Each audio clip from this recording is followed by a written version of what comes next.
Hello students, class 12th का chapter 10 halo alkane और hello arenes. वैसे तो हमारा चैप्टर कंप्लीट हो चुका है, लेकिन मुझे लगता है कि कुछ टॉपिक बहुत सिंपल से थे जो हमने नहीं पढ़े हैं, तो हम उनको भी कवर कर लेते हैं। इस टॉपिक में जो बचा हुआ पोर्शन है वो मैं आपको बताती हूँ। क्या बचा है हमारा?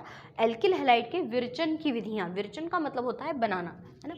एल्किल हैलाइड के विरचन की विधियाँ। विरचन का मतलब होता है बनाने की प्रक्रिया। एग्जैक्टली जो आपके एनसीईआरटी की बुक का जो लैंग्वेज है वही मैं आपको बता रही हूँ। तो एल्किल हैलाइड किस किस तरह से बना सकते हैं। तो एल्किल हैलाइड के विरचन की जो विधियाँ हैं उसमें सबसे पहला पॉइंट आता है बाय एल्कोहल, है ना। पहला टॉपिक है एल्कोहल के द्वारा, है ना। एल्कोहल के द्वारा हम एल्किल हैलाइड कैसे बना सकते हैं। बहुत सिंपल से रिएक्शंस हैं, मैं आपको केवल रिएक्शन के माध्यम से इसे समझाती हूँ। हम यहाँ पे वैल्यूज़ नहीं रखेंगे। आर का मतलब होता है एल्किल रेडिकल, मतलब मैथिल, एथिल, प्रोपिल, ब्यूटिल, सभी को पता है। और एक्स का मतलब होता है फ्लोरो, क्लोरो, ब्रोमो, आयोडो, है ना। इस तरह से हम इनको कंप्लीट करेंगे। तो सबसे पहले हम एल्कोहल्स बनाना सीखते हैं। तो सबसे पहला टॉपिक लेते हैं हम फर्स्ट रिएक्शन। एल्कोहल की रिएक्शन कराते हैं अगर HCl से, हाइड्रोक्लोरिक एसिड। तो हाइड्रोक्लोरिक एसिड से जब इसकी रिएक्शन होती है जिंक डाइक्लोराइड की प्रेजेंस में, तो ये देखो ये क्या निकल गया, ये H2O रिलीज हो गया और alkyl chloride RCl plus H2O। ये बहुत सिंपल सी रिएक्शन है। आपको क्या करना है, आर के स्थान पे मैथिल एथिल प्रोपिल ब्यूटिल रख के इसको कंप्लीट करना है। बहुत सिंपल रिएक्शन है। सेकेंड रिएक्शन में क्या किया जाएगा, एल्कोहल की क्रिया कराते हैं sodium bromide, sodium bromide in presence of sulphuric acid. लेकिन सल्फ्यूरिक एसिड इस रिएक्शन में इंक्लूड होता है, इसलिए इसको भी हम लिख लेते हैं। इसमें भी हैलाइड्स बनते हैं, RX बनेगा, पर यहाँ पे इस बार क्योंकि ब्रोमाइड है तो R और Br एल्किल ब्रोमाइड बन जाता है, या ब्रोमो एल्केन आप कह सकते हो। और क्या निकलेगा, सोडियम हाइड्रोजन सल्फेट NaHSO4, यानी सोडियम हाइड्रोजन सल्फेट प्लस, अब देखो क्या बचा है, एक तो ये OH और साथ में एक H, OH और H ये दोनों चीज़ें भी निकली है, मतलब H2O भी इसके अंदर निकलता है। तो ये आपका मेन प्रोडक्ट है एल्किल हैलाइड। हमारा मेन हेडिंग क्या है, एल्किल हैलाइड्स को बनाने की विधियाँ, है ना। अब थर्ड रिएक्शन देखते हैं हम। थर्ड रिएक्शन में क्या किया जाएगा, हाँ, एल्कोहल की क्रिया कराते हैं फास्फोरस ट्राइक्लोराइड P, वैसे तो X3 दिया है लेकिन X के स्थान पे हम क्लोरोफ्लोरोब्रोमो कुछ भी रख लें, तो फास्फोरस ट्राइक्लोराइड से हम इसकी रिएक्शन कराते हैं। अब आपको यहाँ पे बहुत ईजी है, एल्कोहल्स के भी 3 अणु लेने होंगे और PCl3 लिखा है। बहुत सिंपल सी रिएक्शन क्या होगी पता है, ये देखो क्या बन जाएंगे, 3R और ये 3Cl, मतलब एल्किल क्लोराइड के कितने अणु, RCl के 3 अणु, प्लस क्या बचेगा, H3PO3, है ना। ये पूरा क्या बन जाएगा, H3PO3, आर्थोफॉस्फोरिक एसिड H3PO3, ये बाय प्रोडक्ट है। मेन प्रोडक्ट है आपका एल्किल क्लोराइड। PCl3 के जैसा ही नेक्स्ट रिएक्शन है कि ROH की क्रिया कराते हैं हम PCl5 से, फास्फोरस पेंटाक्लोराइड से। तो फास्फोरस पेंटाक्लोराइड से जब इसकी रिएक्शन होगी तो कैसे बनेगा, बहुत सिंपल है। देखो मैं इसको ऐसे भी लिख सकती हूँ, फास्फोरस पेंटाक्लोराइड को हम ऐसे भी लिख सकते हैं, ठीक है।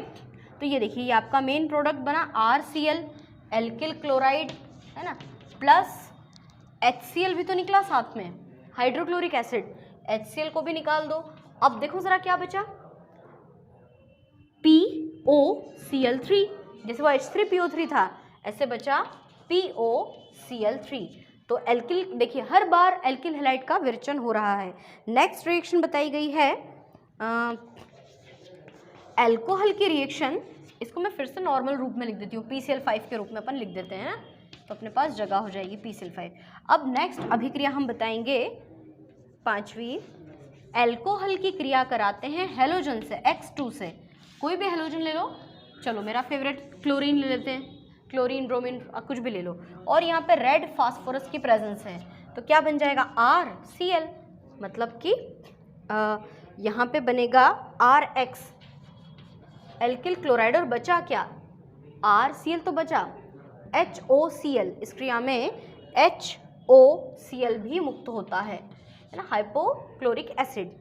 और लास्ट अभिक्रिया अल्कोहल से बनाने की, तो ROH की रिएक्शन SOCl2 से कराते हैं। ये मैंने क्या होता है जब के रूप में लिखवाई है, जब SOCl2 से इसकी रिएक्शन कराते हैं तो R और Cl, एक तो एल्किल क्लोराइड बन गया, प्लस प्लस HCl, Cl 2 बार है ना, तो एक तो RCl और एक HCl, और बचेगा सल्फर डाइऑक्साइड SO2। तो ये अल्कोहल के द्वारा एल्किल हैलाइड के विरचन की हमने कुल 6 विधियां देखी हैं। बहुत ज़्यादा डिटेल नहीं लिखना है, हमें सिर्फ इसके रिएक्शन को ही कंप्लीट करना है ना। तो ये तो हो गया। अब एक और रिएक्शन हम देखते हैं, अल्कोहल के द्वारा तो क्लियर हो गया। अब सेकंड है एल्कीन से। हाइड्रोकार्बन्स जो होते हैं, हाइड्रोकार्बन्स में एल्केन, एल्कील, एल्कीन और एल्काइंस आते हैं। तो एल्कीन के द्वारा हम कैसे बना सकते हैं उसको भी हम देख लेते हैं। तो हमारी सेकंड रिएक्शन है बाय हाइड्रोकार्बन्स और एल्कीन द्वारा, है ना, फ्रॉम एल्कीन। कैसे बनाएंगे, तो इसमें रिएक्शन बताई गई है हेलोजन के योग से, है ना, एल्कीन पर हेलोजन अम्ल के योग से। एल्कीन के द्वारा में भी पहला है कि एल्कीन पर हेलोजन अम्ल के योग से। इसको प्लीज़ अच्छे से कॉपी में लिख लेना। ये मेरे हिसाब से चैप्टर पूरा हो चुका है, पर मैं फिर भी बुक का कुछ भी छोड़ना नहीं चाहती हूँ, इसलिए हमने ये टॉपिक्स क्लियर किए। अब एल्कीन्स के रूप में हम ले लेते हैं CH3CH डबल बॉन्ड CH2, मतलब 1 प्रोप, या यूँ लिख दो प्रोप 1 इन, है ना। इसके ऊपर हेलोजन अम्ल की क्रिया। अब ये हेलोजन अम्ल कौन कौन से होते हैं, तो हेलोजन अम्ल होते हैं HX, यानी HF, HCl, HBr, HI, आपको जो पसंद है वो ले लो। HBr लेते हैं अपन, चलिए HBr से इसकी क्रिया करवाते हैं।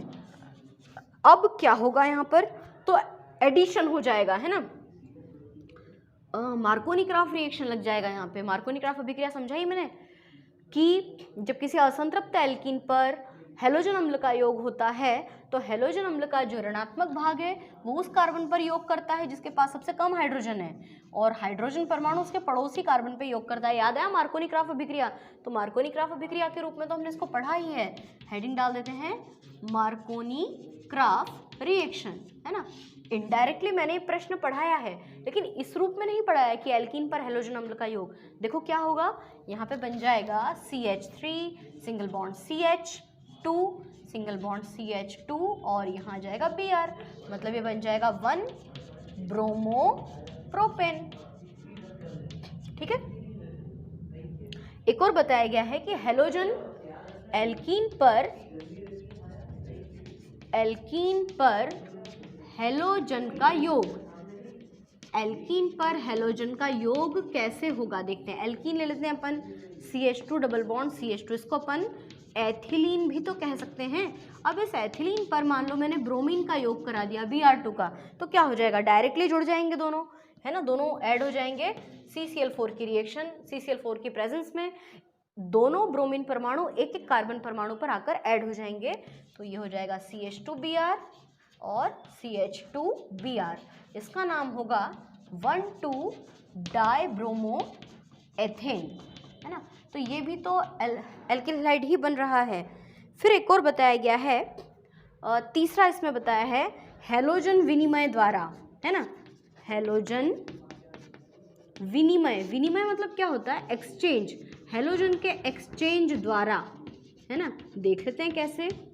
देखो एक बार फिर मैं ये बात बोल रही हूँ कि ये जो क्वेश्चंस हैं वो डायरेक्टली ऐसे नहीं पूछेंगे कि एल्किल हैलाइड बनाने की विधियाँ लिखो अल्कोहल से तो एल्कीन से, ये हमने इनडायरेक्टली पढ़ ली हैं, पर जो किताब के रूप में जो दी है मैं आपको वैसा समझा रही हूँ। तो एल्किल हैलाइड की रिएक्शन कराते हैं सोडियम आयोडाइड से, तो एक्सचेंज होगा, ये भी हेलोजन है ये भी हेलोजन है, दोनों एक, इसको बोलते हैं द्विविस्थापन अभिक्रिया, 10th में आप लोगों ने पढ़ी है। तो ये हो जाएगा Ri प्लस NaX, सिंपल सी रिएक्शन है हेलोजन के एक्सचेंज के द्वारा, है ना। एक रिएक्शन और इसमें बताई गई है कि जब मेथिल क्लोराइड की क्रिया, सॉरी मेथिल ब्रोमाइड की क्रिया सिल्वर फ्लोराइड से कराते हैं तो क्या हो रहा है, ब्रोमाइड और फ्लोराइड को एक्सचेंज कर दो तो ये बन जाएगा आपका मेथिल फ्लोराइड और सिल्वर ब्रोमाइड, सिंपल, है ना। तो ये हो गए आपके हेलो एल्केन एल्किल हैलाइड का विरेचन पूरा हुआ, RX के विरेचन की विधियाँ सारी हो गई। अब इसमें बताई गई हैं हेलो एरिन्स का विरचन। तो हेलो एरिन्स का विरचन तो हम लोगों ने लगभग देख ही लिया है। हाँ, इसमें सेंडमेयर अभिक्रिया स्पेशली बताई है, तो वो मैं आपको बता चुकी हूँ, है ना। आप अगर हेडिंग डालोगे हेलो एरिन का विरचन, तो हेलो एरिन के विरचन में एक तो हमने पढ़ी है सेंडमेयर अभिक्रिया, है ना। सेंडमेयर अभिक्रिया में क्या हुआ था? सेंडमेयर अभिक्रिया में एनिलीन की क्रिया ठंडे नाइट्रस अम्ल से कराते हैं, तो पहले बेंजीन डायज़ोनियम क्लोराइड बनता है और बेंजीन डायज़ोनियम क्लोराइड से फिर क्लोरोबेंजीन बनता है, नाइट्रोजन गैस निकल जाती है। तो ये हम पढ़ चुके हैं, है ना। इसके बाद में इनके कुछ रिएक्शंस दी हुई हैं। हाँ, तो SN1 SN2 मैकेनिज्म तो मैं आपको बता चुकी हूँ। मुझे जो इम्पोर्टेंट क्वेश्चन पढ़ाना है वो है बीटा विलोपन या वी हाइड्रो हेलोजनीकरण, वो प्रश्न हमारा रह गया था, है ना। तो उसको और देख लेते हैं। अब हम पढ़ रहे हैं एल्किल हैलाइड के रासायनिक गुण और रासायनिक गुणों में अभिक्रियाएं। तो अभिक्रियाओं में SN1 SN2 तो मोस्ट इंपॉर्टेंट है ही, लेकिन एक इसमें बीटा विलोपन है, वो प्रश्न हमको पढ़ना है ना। उसको हम लोग पढ़ लेते हैं। तो बीटा विलोपन कैसे होता है ना। बीटा विलोपन अभिक्रिया, है ना, या बीटा विलोपन अभिक्रिया का एक और नाम मैंने क्या बताया था? वी हाइड्रो हेलोजनीकरण। वी हाइड्रो हेलोजनीकरण। इस क्वेश्चन को पहले समझ लो ध्यान से, क्या होता है। देखिए, वी का मतलब होता है निकलना, हाइड्रो का मतलब हाइड्रोजन, हेलो का मतलब हेलोजन, यानी हाइड्रोजन हेलोजन दोनों का निकलना और बीटा पोजीशन पे से निकलना। तो समझना कैसे? तो ये देखिए, मेरे पास में है लिखा है CH3 CH2 CH2Br। जिस कार्बन के पास डायरेक्टली क्रियात्मक समूह जुड़ा होता है उसको बोलते हैं अल्फा कार्बन। तो ये तो है अल्फा कार्बन, और अल्फा का पड़ोसी कौन होता है? बीटा। तो यदि आप अल्फा पे से हेलोजन हटाओगे तो बीटा पे से हाइड्रोजन हटाना पड़ेगा, तभी तो इसको बीटा विलोपन रिएक्शन कहते हैं। तो इस प्रकार की अभिक्रिया में एक हेलोजन और एक हाइड्रोजन परमाणु का विलोपन होता है और एल्कीन्स बनते हैं, है ना। डबल बॉन्ड वाले यौगिक इस क्रिया में बनते हैं और इसकी क्रिया कराते हैं अल्कोहलीय कास्टिक पोटाश के साथ। तो देखो क्या होता है, ये तो क्या निकल गया? ये निकल गया KBr, क्योंकि हेलोजन को हटाना है। एक H यहाँ से और एक OH यहाँ से भी निकलेगा, और ये जो बॉन्ड है आपका वो यहाँ शिफ्ट हो जाएगा। तो इसको आगे हम कैसे कंटिन्यू करेंगे? CH3 सिंगल बॉन्ड CH, एक H निकल गया, और डबल बॉन्ड CH2।